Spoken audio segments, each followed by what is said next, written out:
Tansei listeners, welcome to the Muskeg Tea with Chantel G podcast.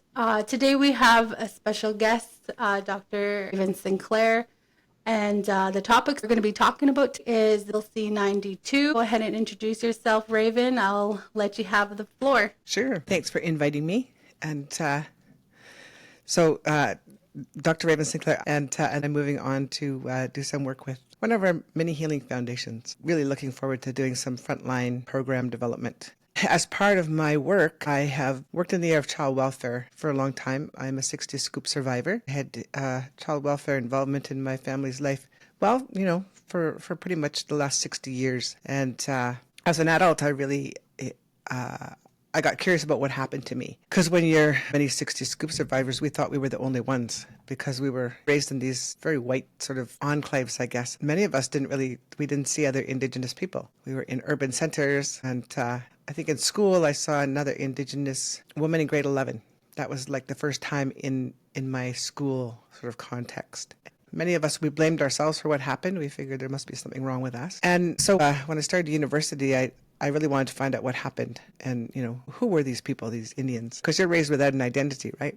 Or with an identity that's not your own. So in my case, it was white Anglo-Saxon Protestant, British roots. And, I went to the University of Toronto. I didn't learn anything about Indians. It was a number of years later, when I was just about done my first degree, I had moved back to Saskatoon to find my family and encountered First Nations University, which was Saskatchewan Indian Federated College at the time. I enrolled there right away and I started taking Indian social work. That was sort of the start of my social work career. And I really did focus on the 60 Scoop, and I learned quite a bit. Well, not only the 60 Scoop, but like Indigenous history in all of my classes. So I learned a lot. Things that I never learned in the mainstream education system. And over time, as I went to Toronto and I did my master's, and then I went to Calgary and did my PhD, and I focused my dissertation on how adoptees of the 60 Scoop as adults understand their cultural identity, their Indigenous identity. It was a pretty interesting time to study that. And then shortly after that, so I finished in 2007. In the 2000 teens, I became aware that there was a lawyer in Toronto. She's from Northern Ontario. Marcia Brown, that's it. Marcia Brown had initiated a 60 Scoop class action lawsuit. So I had some communications with the law firm, because one day they'd want me to do a affidavit or a testimony, and the next day change their mind. So I ended up being involved in that once the settlement was reached in 2017, because the plaintiffs wanted me to kind of be a buffer, really, because the board was made up of lawyers and bureaucrats. So as part of that, for a short period of time, maybe a year, and I haven't really been involved in it since. Learning about child welfare, being involved, I'd get asked by lawyers to do expert reports and testify in court about the problems associated with Indigenous kids being placed into non-Indigenous foster and adoptive homes. Because even though the 60 Scoop was, over, a lot of our kids are still in care. Huge percentage of all the kids in care are First Nation kids. And, as our bands became sort of more politically and legally astute, then they would hire lawyers and try to fight this. What I discovered is that the child welfare system is a self-perpetuating machine, and over time really evolved to create policies and procedures that would disadvantage Indigenous families and children and advantage non-Indigenous caregivers, and perpetuate that economy, that child welfare economy, where our kids are really fodder for this economic system that benefits non-Indigenous social workers, non-Indigenous child welfare bureaucracies, and non-Indigenous foster and adoptive families. Foster families especially, because at some point in the last 30 years, Indigenous kids in care were always designated as special needs. Mm-hmm. Which means then they fall into the category where they can get extra funds. Foster parents can get all kinds of funds and money for anything they want. Interestingly, when we started taking over our own, or we started getting involved in child welfare, we're categorized as kinship. Mm-hmm. And as kinship care, then you don't get those supports. You don't get those financial supports, even if the child isn't like your relative. Yeah. So the system it's a joke. It's really set up to, it's an economic system that operates on the backs of our children and our families. So I'd go into court and I'd talk about not only the issues for me, but I had read everything out there about people who had been adopted and raised in foster care away from family, community, culture, language, traditions, and so on. And inevitably, I mean, it was disastrous. And there were researchers who said it was because, when Indigenous kids lost their identity, then they would act out and then the adoptions would fail, right? It's like really great way to blame Indigenous people. Exactly. And that always happens, right? Exactly. Yeah. And so what I found, it was about racism, because kids, even in these white enclaves, we have that sort of buffering of our adoptive family. We still don't escape the harm of racism, and we still don't escape the racism that we face as adults, because we don't wear badges that say adopted. I want to ask a quick question. When you went to university, how old were you at that time? And the only reason why I'm asking is because it wasn't until 2016 that I had found out about the history of the residential school system and how that impacted my family, why my family was dysfunctional. There was broken pieces in my family. That wasn't until I was about 31 years old. When you were able to make that connection for yourself, how old were you at that time? I was at the University of Toronto from 1981 to 87. I took Canadian history because I thought I'll learn something here. They didn't have Native studies at the time, right? Mm-hmm. But it was like 10 minutes in one lecture where they're talking about the treaties, the reserve system, and the Riel Rebellion, right? So when I really started to put it together, I suppose I started studying other things. But I did, at that time, there were a few authors that had come out. So Beatrice Cullerton, now Monsignor, wrote In Search of April Raintree. So that's about foster and adoptive care. Maria Campbell had written Half Breed, where it also talks a lot about dislocation and urbanization and child welfare involvement. And then Richard Wagamese came out with Keeper and Me, I think in the 90s, late 90s. And that was, very much based on his experience as an adoptee. So this information started coming out, really, so that's how I learned. And then I started to meet more and more adoptees, urban adoptees. And I mean, I didn't really sort of make any close friends because one of the problematics about Indigenous adoption is that we're raised in isolation. And so it's very hard for us I know it's still very hard for adoptees to sort of come together and form a long-lasting, cohesive unit. It doesn't seem to work because, we were all sort of, despite the racism within our families and that we experienced, we were one of the justifications for us being in that context was, well, you're different. You're special. You're better than those other Indians. You're smarter than those Indians, or you're better looking than those other Indians. Not talking about you, right?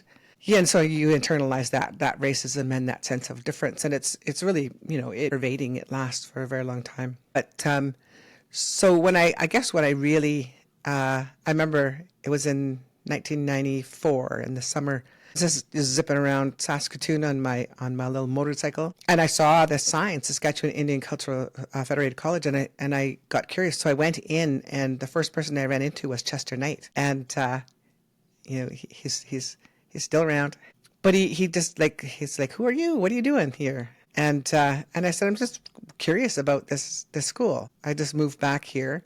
He said I was adopted away, and I came back because my family's here. And he says, oh, you need to come here. And an hour later, I was all registered, had my classes all picked out, and I started that January, which was January of 1995. And the interesting thing is that it also really sparked up, a fire under my butt in terms of education, because I'd never been in a context where I was surrounded by other Indigenous peoples. Racism wasn't an issue. Mm-hmm. I'd never been in a context where the majority of my instructors and professors were Indigenous, and that the content was Indigenous content. And I mean, now there's so much more. There's been this explosion of literature in all areas of the Indigenous world. But mm-hmm.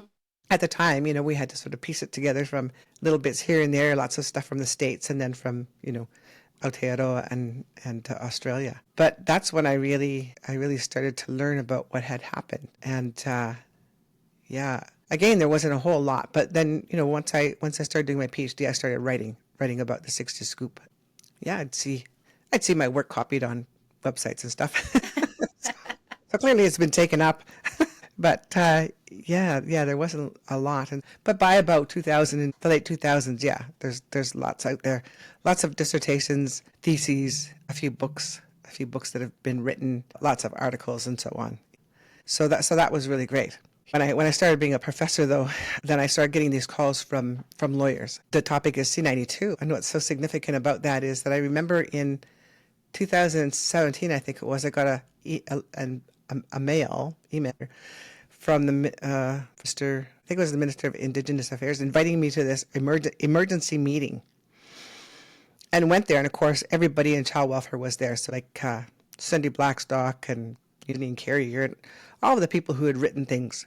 Mm-hmm. And what it was a round table. It was basically a brain drain, because this is what the government does. They call it commissions, they call it emergency meetings, but it's really just a brain drain to find out what it is we're thinking, what it is we're planning, so that they can create the counter strategies. Yeah, it's their research. Or in the odd instance, to actually use that information to do something. Yeah, so the special ministers meeting, it was interesting. And so they asked us a bunch of questions, and then they came up with a report, and it was really to get information on what they'd been hearing about the fact that we were looking at jurisdiction over child welfare. And didn't hear too much about it until all of a sudden in January of 2020, I think it was, there had been a bill put forth, and it went through. And I can't remember who I was talking to. Might have been Cindy. And anyway, whoever it was I was talking to said that everyone was actually quite surprised, because it went through the House and passed without really any sort of obstacles. And right. And it surprised everybody. And so they weren't prepared for it.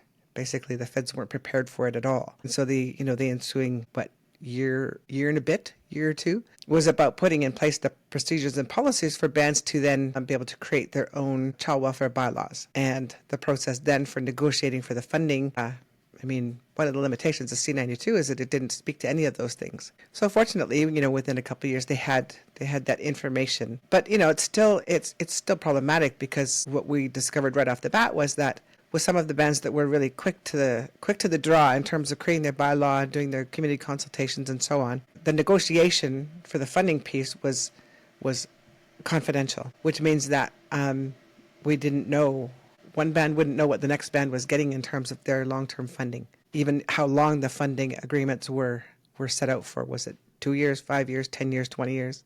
And yeah, and I think that's still a little bit problematic. I think more information's been shared now, but it's and it doesn't surprise me, that approach. So for our viewers and our listeners that are tuning in right now, what is Bill C? Okay, so it's an act regarding First Nation, Métis, and Inuit families and children. And it's a pretty brief act to read. It basically acknowledges that we have jurisdiction over our children and families. And as sovereign First Nations, we have that jurisdiction. We never gave that up. I don't think they really acknowledge that. Mm-hmm. But they do. I think there's some really important aspects to that bill. One is that we do have jurisdiction. That's the bottom line. The other piece is that the preamble to that act acknowledges our if it's not our sovereignty, it's our sort of like our traditional ways, which the reason it has power is that we can define what we do and how we do it. And the third piece that's really, really important is that it outlines the order of priority in terms of the placement of Indigenous children. So when decisions are made about where to place a child who comes into care, first the band has to be notified because we have jurisdiction. And secondly, where a child is placed, so the first priority is with family, and then it's like extended family on reserve, extended family off reserve, Indigenous family somewhere else, right? And the last resort is a non-Indigenous family. And so right there, that just has huge implications. Because I had mentioned that policies and procedures had come into play that disadvantaged Indigenous children and families. And the reason that would happen is what I saw in the last... So the 60 scoop went to 1985. Then in Manitoba, there was a child welfare review. Edwin Kimmelman wrote this report where he said, this is genocide. You can't just take children en masse and send them off willy-nilly to non-Indigenous families. And so he placed a moratorium, he put a stop to the transracial adoption of Indigenous children into non-Indigenous families. And the other provinces did the same thing, even though they didn't place a moratorium, right? Mm-hmm. And so shortly thereafter, then provinces started to look at things like the best interest of Indigenous children. And so all provinces have these sort of policies in place that say you have to maintain cultural continuity and cultural connections and yada, yada, yada. None of them do it. No. But it looks good on paper, right? Yeah. But in that time frame from about the late 80s till 2020, so this is like 30 some years, over time what I saw happening is that because our kids couldn't be sort of instantaneously adopted, made permanent for adoption, they were being institutionalized. And so the foster care system just really kind of grew. And along the way, what happened was that, our kids would be placed with these foster families. And foster family, of course, is supposed to be like a temporary solution for a problem. And, I lift my hands to foster parents who do this with good intentions. But along the way, what happened was when it came time to return kids to their birth families, foster parents were starting to say no. And we're actually in the 2000s being told to say no. Because what happened was that mainstream agencies implemented policies whereby if a foster family said no, they got their day in court. They could have a hearing to hear whether or not they were the best sort of permanent placement for this child. So it's a scoop. It's just a foster care scoop. A scoop through the foster care system. And once it got to court, it was a real problem because back in 1983, there'd been this court case called Racine and Woods where this happened. A child was placed with his foster family. And when the mother wanted her back, they said no. And they won in court. And the mother appealed and then she won. So they took it to the Supreme Court and the foster family won at the Supreme Court. And the judge in the Supreme Court said, when it comes to Indigenous children, they shouldn't be pawns of the child welfare system, for one. She also said when kids are in foster care for any length of time, they develop these bonds with the foster family, and so we can't disrupt those bonds. And they also said, can you believe this? They said that over time for Indigenous children, when they're in a white family, the cultural thing, it loses importance in their lives. Well, as a researcher of child welfare and having read every, narrative out there and interviewed like dozens of survivors, and I know hundreds of survivors, right? I knew this not to be, these were absolutely not true, right? First of all, attachment, they never talked about the original attachment to the birth family, as if somehow that just doesn't sort of factor in, right? And like 99.9% of all 60 Scoop survivors return to family, community, and culture. And so to say it just it loses importance over time is like I don't know where she got this information. Just pulled it right out of her ass. Just absolute nonsense. It is. And bonding and attachment really are they're an idea. And the way that they applied it was really faulty. So they, this is the legal system though. They manipulate concepts and ideas. They make them malleable in a way so they can adapt them to their own arguments. But these were really, really problematic. Because I knew that adoptees always repatriated. I think I met one in my whole life that chose her adoptive family culture identity. It didn't change the fact that she still experienced racism and discrimination as an Indigenous person. Nix didn't, do away with the fact that she knew she was Indigenous, but she just had such a good experience with her family that she had, an abiding loyalty and love to them. But I know this is kind of a long story coming back to this or the original point around C92. So agencies put into place these policies and so that foster families could take a child and have it for 2-3 months, 6 months, a year, whatever. And when it was time to reunite with the family, that's the whole purpose of child welfare, right? They could say no. And then they'd go to court. And once they got to court, this Supreme Court case would be invoked and they would lose. We'd lose our kids. So they would get permanency over the child. Now, the difference between permanency and the child becoming a ward of the state is that foster family then gets to keep that child till they're 18, which means basically a paycheck every month until they're 18, and a paycheck at the highest possible foster care rates. So the kids aren't adopted. And, as if born to them, they're foster kids and the families are paid. And we knew this to be a problem because in like I think it's Labrador, it's one town, the primary source of income was fostering of Indigenous children, Inuit children from the nearby communities. Cindy, in her work on the Canadian Human Rights Tribunal case that she won, right, charged the federal government with discrimination against Indigenous children and families. They did research that showed that Indigenous children First Nations children between 1989 and 2012, which is 23 years, spent the equivalent of 66 million nights in care, foster care. So I thought, well, that's a lot of nights or days, right? 66 million days. And when you think about foster care rates, so I did some calculations, and I kind of thought, okay, I heard of rates between like 25 and 75 a day. Now they're higher, especially for special needs kids. And it turns out that it's like, well, not only is 66 million nights or days, it's the equivalent of 160,000 years. Like I can't even comprehend how much time that is in terms of the loss of language, culture, bonding with family, siblings, parents, and so on. Right? That's what our kids have experienced. But in terms of the dollar figure, 66 million times a daily foster care rate of, I think I went with 50 just to be on the conservative side, is like $4 billion a year, or maybe $3.5 billion a year. But what it trickled down to was like $1 million a year, somewhere between $1 and $3 million a year into provincial coffers, child welfare coffers, that didn't include things like, federal transfers for infrastructure, for salaries, and those sorts of things. It's just purely foster care rates. And I looked at that and I thought, oh man, this is an economy. It's a big one, and who benefits from it is non-Indigenous people, non-Indigenous social workers. So I'm actually surprised when C92, recognizing our jurisdiction over our kids, I'm surprised that when it came through, social workers all over didn't freak out. But I know why they didn't freak out is because they've actually chosen to ignore it. So That's true. Yeah. So mainstream agencies are conducting themselves, along the lines of business as usual. And how I know this is, so before C92 came through, in all of the cases that I was an expert witness in, I went to court, testified about the inevitable problems with this child being raised in a non-Indigenous family.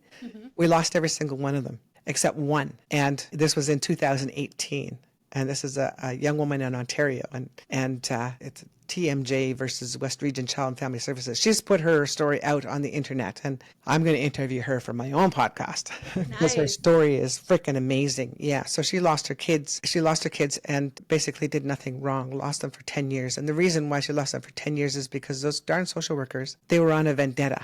They didn't like her because she was smart, she was organized, and she advocated for herself. Yep. And so she would go, she'd go to 5-6 years in, she'd go to travel 1,000 kilometers to spend the weekend with her sons, and they'd say, oh, your worker's on holidays, you have to come back next week. Well, your file has been changed to a new supervisor and they haven't signed off on this visitation. Yep. In 10 years, she went through 5 caseworkers, 5 supervisors, and a bunch of other people. Anyways, it came to me, and I was tasked by the lawyer to write an assessment of her capacity to parent her boys after 10 years of them being away. In the interim, she had a 7-year-old daughter who'd never come into contact with child welfare. She had sobered up in the first year of them being gone, and she'd taken parenting courses. She'd started her own business, 2 businesses, started dancing, powwow, just like living a good life, got remarried, everything was good, and and then I got, get disclosure, right? So I got this documentation and a 76-page affidavit that was just a work of art, because she, from the moment her boys were taken and she sobered up, she kept meticulous notes, like dates, times. She recorded every single phone call she had with social workers, every single piece of documentation. She had it. And I looked at it and I couldn't believe what I was seeing. It was absolute. She had assessments from psychiatrists who had never even seen her. And all they'd done was look at her file and insinuate that she had abused her boys when she hadn't, and insinuate that she was a risky individual because she had been drinking when she was younger, right? 5, 6, 7 years before, hadn't had a drop. But, because they're a psychiatrist or psychologist, it's like they get away with this shit. Yep. So I wrote a report, and I went up one side and down the other, and I wrote it straight to this judge, right? I was just thinking about this judge, and I said, like, not only should she not be being assessed for a parental capacity assessment, those social workers should be investigated. Because the only thing that I can conclude is that they're on a vendetta against this young woman because she's smart, astute, and advocating for herself, and they don't like that. And I said, the system has created terrible harm to this family, and it's despicable. 2 weeks later, he ordered them home. Yeah. And the damage, it's like the damage is already done. They're doing really well despite that. And in fact, her eldest son became the lead plaintiff on an action against the Manitoba government for withholding their child tax benefits. Good for him. Yeah. Yeah, and so that settlement has gone through. And what's interesting is, so C92 gave us jurisdiction back, but even before that, back in 1983, there's one band in Canada who has always had jurisdiction over their kids. Chief Wayne Christian of Splatcheen, or Spellamcheen Indian Band in BC. They wrote their own bylaw back in 1983, sent it to the provincial minister, who had 30 days they could veto it if they wanted to, and probably would have. But they thought, we're going to do this anyways. But it got buried in his desk. And so the minister failed to veto it, and so it went in as law. So for the past 40 years, the BC government has done everything possible to try to undermine this particular band and their jurisdiction over their kids. Because it didn't matter where their kids were in Canada, in the world, they had to be contacted first to make the decision about what would happen with these kids. Not only that, but years ago, decades ago, they created an aging out program, because they received the child tax benefits, and they put that money in trust for any of their kids who were in care. So that some of those kids were aging out with like tens of thousands of dollars. One put themselves through university, another bought a house. It's like, and they prepared them for this sudden sort of influx of money. Mm-hmm. Taught them the life skills that they needed. And that's really new. And so that's where our communities are now. It's like not only creating these bylaws, but creating the programs, the infrastructure, finding the capital to build the buildings, and then also moving towards, there's more and more of these sort of like aging out, age of majority sort of programs for our kids who have been in care. This case, it was the first one prior to C92. After C92, it's only contacted once.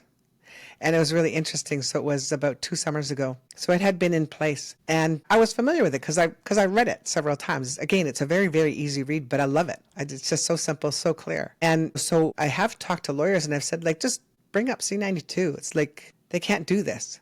The child, like tell the band they have the authority to make the decisions. I mean, lawyers are trained in the Western legal system, so they're like, I don't know if I should do this. Haven't heard from a few of them, so I think that something took hold. But I did get a call from a person here, and it was a kinship couple. So one of the parents was the Métis. One of the parents, or prospective parents, this child was in care in a large urban center with these fundamentalist Christian foster family, and they wanted to keep this child. So a lawyer contacted me and said, can you do an expert report? And I said, sure. And I basically just said, like, C92 is federal law. For those social workers in that large urban center to be advocating for this child to be anywhere else but with the birth kin is contravening federal law. And they have no business. This child, like, they're the last resort. So it's incumbent upon those social workers, to first of all do the home study with the kin, the mother's cousin who wants this child.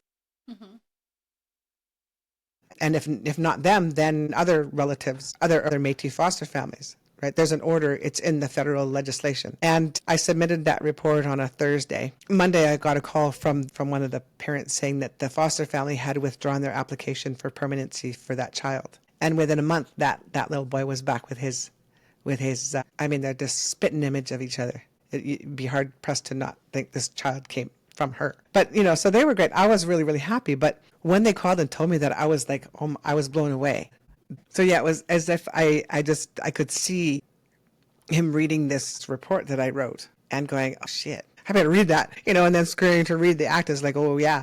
And then telling the foster family, you don't have a leg to stand on here. You will not win. You might as well withdraw your petition. And they did. And in my report too, I said, like, it's a really great thing when foster parents love a child. That's good. What's more important though is when children are returned, that be a very loving and compassionate process, and not an adversarial one.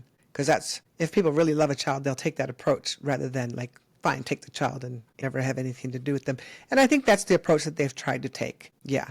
And I won't say anything more about it, but it was really amazing. And I haven't gotten a call since. And who knows, maybe it's people think that I'm too busy or something. But I think what's most significant is that we have jurisdiction. And so anytime any social worker says, we're going to do this or that, it's like, no, you're not. We'll decide. So does that kind of tie into the change of the process on how CFS services deliver for Indigenous children? It will. Until bands have their own bylaws in place and have sort of like said, okay, here's when we're taking sort of full control. I mean, even in that process of negotiating the funding, they're also going to be negotiating things like child protection. So in that whole process of negotiating, so like my band, say we have our bylaw and we sit down with the province, we negotiate our funding agreements for the next whatever. In that process, we also have the option to negotiate what services will still be provided by the province and what would be provided by us. Because in some communities, smaller communities, like it's very difficult for us to do our own child protection. You know, if we're the governing authority according to the act, then yeah, we may want to offload or purchase those services from the province or like through a tribal council. So there are sort of areas or groups across the country where a tribal council or a regional child welfare organization is creating the bylaw for a group of bands, and so they'll manage a large part of the child welfare programming and services. And that, I mean, to me, that's kind of good, because then you can have people. I mean, I sure wouldn't want to go into my community and apprehend kids. I would be really, especially if I lived there, right? Mm-hmm. I could go to any other community, and that would be better. But overall, I mean, the approach of C92 is that we have jurisdiction and that we're going to focus on prevention as opposed to, post problem intervention.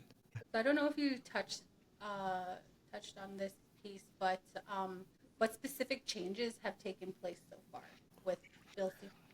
Well, I mean, the change that we have our jurisdiction, for one. Secondly, I think there's about a dozen bands that have implemented their bylaws and have their own child welfare programs up and running. Yeah. Then in terms of foster urban issues, fostering apprehension in the city and that sort of thing. I mean, even if a band like Cowasses has their bylaw, they've been up and running for a few years now. They were the first ones under C92. Splatching was the first band to ever have jurisdiction.